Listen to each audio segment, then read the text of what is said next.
మీ అందరికీ భారత స్వాతంత్ర దినోత్సవ శుభాకాంక్షలు. మనకు స్వాతంత్రం వచ్చింది, మనము ఇప్పుడు స్వేచ్ఛగా ఉన్నాము. అయితే కొన్ని విషయాలు మీకు చెప్పాలి.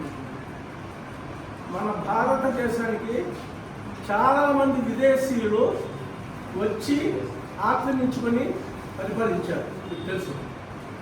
అయితే ఆ విదేశీయులంతా మన భారతదేశాన్ని తమ మాతృదేశంగా భావించి ఇక్కడే ఉండి వాళ్ళు సంపాదించిన సంపదనంతా భారతదేశంలోనే పెట్టారు.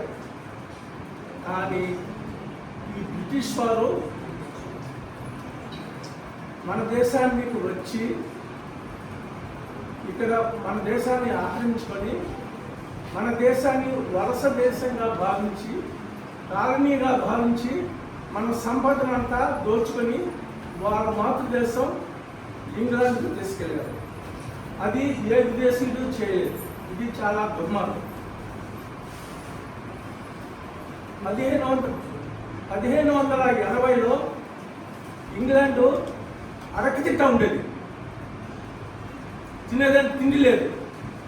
అందుకని వాళ్ళు వాళ్ళ విక్టోరియా చూపించాక డిసెంబర్ 31 రాత్రి ఒక ఈస్ట్ ఇండియా కంపెనీ సంస్థకు పర్మిషన్ ఇచ్చారు. ఇండియాకు పోయి వ్యాపారం చేసుకొని బతకండి. వాళ్ళు మన దేశానికి అడక్కి తినేదానికి వచ్చారు. వచ్చి పర్మిషన్స్ సంపాదించుకొని డివైడ్ అండ్ రూల్ చేసి మన భారతదేశాన్ని మొత్తాన్ని ఆక్రమించుకొని మనల్ని పిప్పి చేసి మన సంపద అంతా వాళ్ళ దేశానికి తీసుకెళ్ళారు. అది చాలా బాగుండాల్సిన విషయం. యాజ్ ఏ భారతీయుడిగా నాకు చాలా బాగా ఉంది. తరువాత అమెరికన్ రెవల్యూషన్ అనేది 1776 ఆ ప్రాంతంలో వచ్చింది.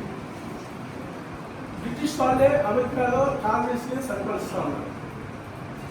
అమెరికన్స్ అంతా ఏకమై వాళ్ళని యుద్ధంలో ఓడించి అప్పటి British general lord Cornwallis British troops అందరినీ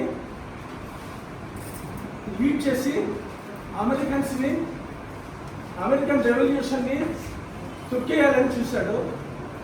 అయితే ఈ జార్జ్ వాషింగ్టన్ నాయకత్వంలో ఈ అమెరికన్స్ అంతా పోరాడి వాళ్ళని అక్కడి నుంచి తరివేశారు. అప్పుడు ఉండే బ్రిటిష్ జనరల్ లార్డ్ కార్న్వాలిస్ 1799లో ఇండియాకు వచ్చి మన టిప్పు సుల్తాన్ని చంపి బ్రిటిష్ రాజ్యానికి పునాదులు వేశాడు. ఆయన పెట్టి ఒక సివిల్ సర్వీసెస్ని పెట్టాడు. ఇంపీరియల్ సివిల్ సర్వీసెస్ అని ICS అని తర్వాత వచ్చింది పేరు. మన భారతదేశం విముక్తం అయినా కూడా 1947 విముక్తం అయినా కూడా ఆ ఇంపీరియల్ సివిల్ సర్వీసెస్ ICSని IASగా పేరు మార్చి ఇప్పుడు పరిపాలిస్తున్నారు. IAS కొన్ని విషయాల్లో మంచిదే, బాగుంటుంది. అయితే మనకి బ్రిటిష్ వాళ్ళు పెట్టిన ICSనే IAS కంటిన్యూ చేస్తుంది. అంటే మనకి స్వతంత్రం వచ్చిందో లేదో అది మీరు గమనించాలి. దానివల్ల కొన్ని చాలా నెగిటివ్ పాయింట్స్ ఉన్నాయి. అవన్నీ నేను చెప్పదలుచుకోలేదు. మీరు ఇప్పుడు ఇంటర్మీడియట్ చదువుతున్నారు.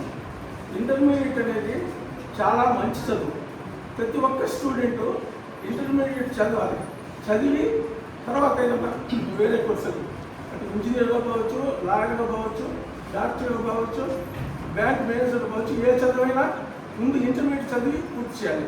అందుకని మీరు అర్థం చేసుకుని చదవండి. ఓకే, ఫర్ ఎగ్జాంపుల్ ఫిజిక్స్లో for each action there is an opposite and equal reaction అని ఉంటుంది. అది మీరు తెలుగులో చదివినా ఒకటే, సంస్కృతంలో చదివినా ఒకటే, చైనీస్లో చదివినా ఒకటే, ఇంగ్లీష్లో చదివినా ఒకటే. అది అర్థం చేసుకోండి. అది ఏదైనా సబ్జెక్టు మీరు ఇంటర్మీడియట్ అర్థం చేసుకుంటే మీరు బయటకు వస్తారు.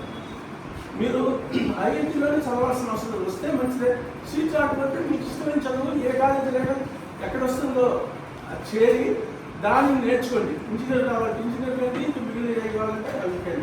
అందుకని ఇంటర్మీడియట్లో మీరు అంతా అర్థం చేసుకుని చదవండి. అప్పుడు మీరు బాగుంటారు.